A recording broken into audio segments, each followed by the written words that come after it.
Hello, my name is Sachi. I'm a junior from Unionville High School, and today I'll be giving you a crash course in third position on the violin. Third position is a core skill that you must learn in order to advance your career as a violinist. Not only does it expand the range of notes available to you, it allows you to play with a warmer, mellower tone, and even negates the need for certain string changes while you're playing. Isn't that nice? So today I'll be guiding you through how to play in third position, and then we'll put your skills to the test by learning a new 2-octave scale before tackling a short folk song. So, without further ado, let's get started. Now, we've all learned the violin in first position. That is to say, if I put my first finger down on the E string, I'll get an F sharp. If I put my third finger down on the E string, I'll get an A. But what if there's one way to play that high A? And that's where third position comes into play. So when we're in third position, our third finger is essentially replaced by our first finger. So if I have my third finger in first position right here, that's that A, your third position first finger would be right here where that A was. So now if I have all my fingers down, I can reach even higher notes. But how do I shift into third position? It's actually quite simple, so follow me. You want to start by placing your first finger down on the E string. So that's an F sharp. Our ultimate goal, however, is that we want to get our first finger to where that high A is. So go ahead and place all 3 fingers down on your E string, and you're going to want to store the sound of that A in your ear. So go ahead and bow your high A a few times. And once you think you've got it, raise your second and third fingers. So you're back to that F sharp. Now to shift into third position, here's where it gets a little tricky. You want to simply slide your entire hand up the fingerboard. You're going to keep the general shape of your hand constant. Your wrist and arm should be straight, and you don't want to jut your wrist out, crack the egg, as we like to call it in words. Your fingers should be curled, and your thumb should be pointing almost straight up. So I know it's a little hard to see. And you want to let go of that tension in your arm, wrist, and hands. Don't press your finger down because you want that transition to be very smooth. And you're going to almost float the finger on the string. You're going to keep sliding up until the bottom of your wrist hits the wood of the violin. So right here. Now is the time, if you need to adjust your wrist a little bit, make it nice and snug. You should feel nice, snug, and secure. And you'll notice that the overall shape of my hand really hasn't changed at all from first position. My fingers are still arched, and my thumb is also straight up, and a little bit ahead of my first finger, as you'll see.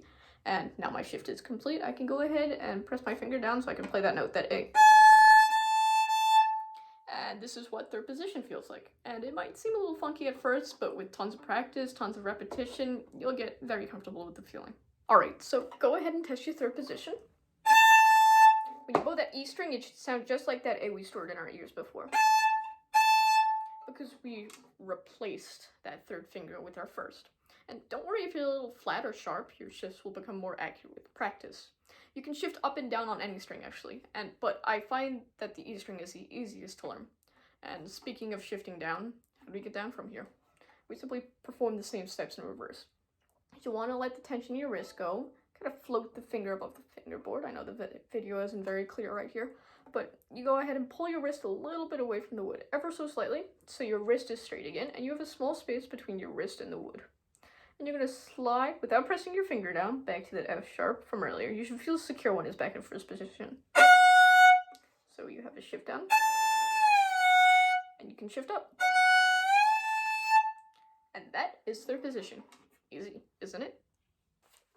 Let's move on to our 2-octave major scales. If you haven't already, please look down in the description for a Google Drive link containing a PDF with some relatively easy 2-octave major scales, in addition to a second link that contains the short folk song that I mentioned earlier, Danny Boy. But if you look at that scale sheet, you'll notice that only 2 of those 6 scales that I prepared for you utilize third position. Today we'll be looking at the C major 2-octave scale, and we'll be doing it all in third position. Most or all of the scales that you've been playing up to this point are 1-octave scales. That is to say, the C major scale that you already know is a 1-octave scale. The first and last notes are actually named C, and there are 8 notes in that scale, the prefix oct, meaning 8. But what if I go ahead and add another C on top of that? That's your C major 2-octave scale. But enough rambling from me, let's get to work.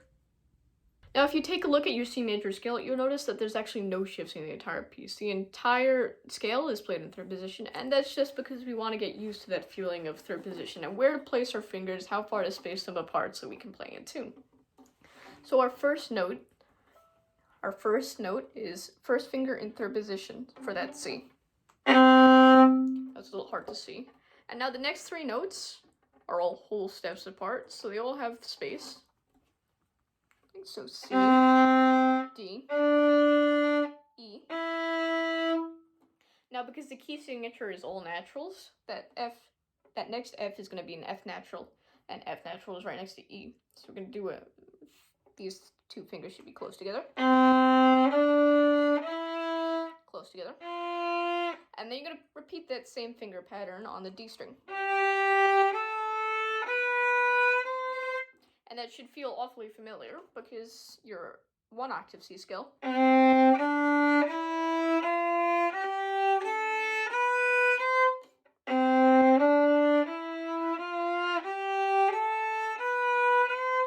It should sound exactly the same.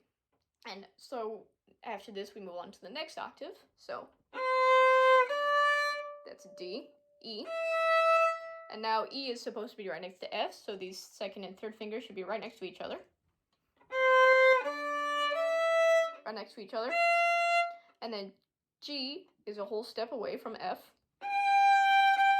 So, right? And then you're going to repeat that same finger pattern until you get to low 3, because that's where your C scale ends. So, low 3. Low 3. And then you're going to simply come back down the way you came.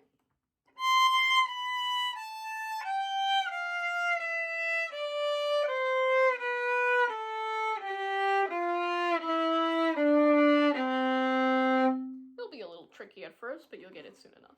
But let's face it, scales are a little tedious, even I can admit that, and I did promise you guys a folk song, so go ahead and pull out that PDF of Danny Boy. You should have it printed by now. But before we get into that, let me give you a little demonstration.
So starting at the very beginning of this piece, we have a 3-note pickup leading to measure 1, all in first position. Now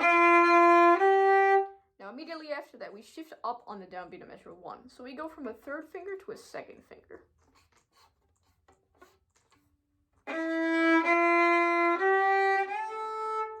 Don't know if you guys can see that. And this is much better than having to cross back and forth to reach an open A, and it's not, you know, as frustrating as using a 4th finger A for that dotted quarter note there. So altogether, it sounds like this.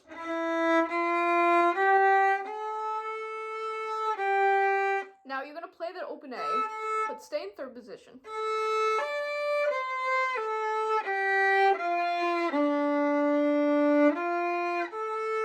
This next 3rd finger is a low 3rd finger because you have that B flat.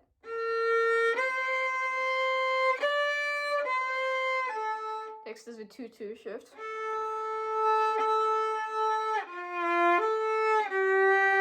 Make sure that open A is nice and in tune, because after that low 2nd finger, your A might be flat. Continuing on to that G. Now, if you look ahead, you'll notice that the next shift is actually the same exact one as the one found in measure 1. So you're going to repeat that.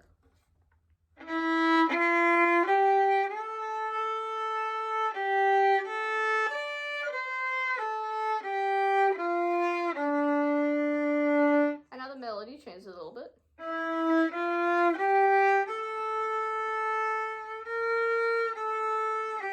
After this G, we have another shift down to a 2.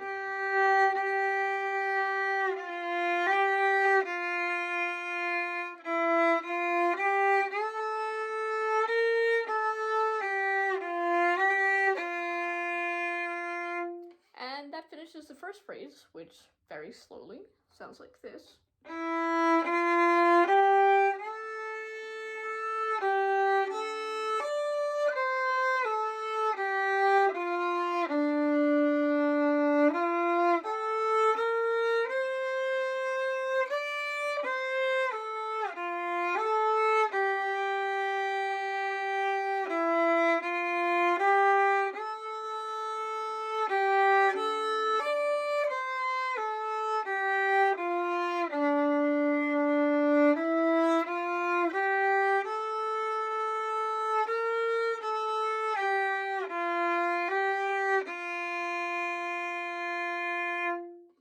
Next up, we have a pickup to measure 9. That's C, C, D, E, F. And this time we're going to shift up on the A string to avoid that very nasty open E and F natural. So that's a 2-1 shift right here.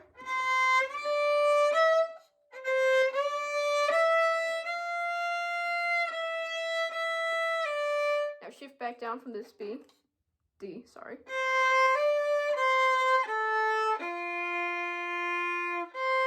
Now this very next shift repeats itself again. But you're going to stay in third position this time, so.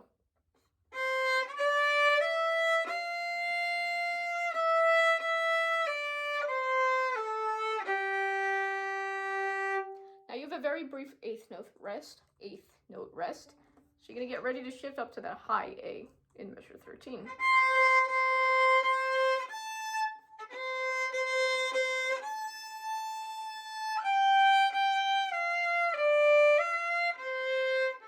Two shift again.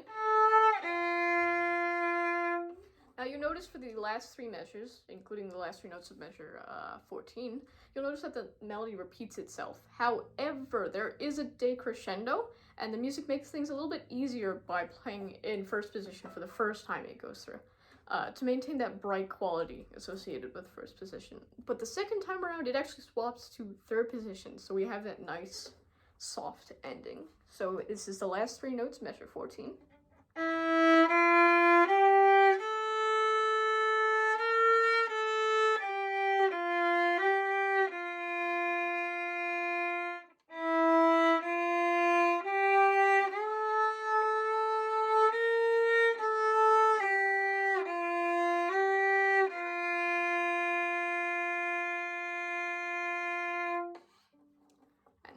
Friends is a folk song.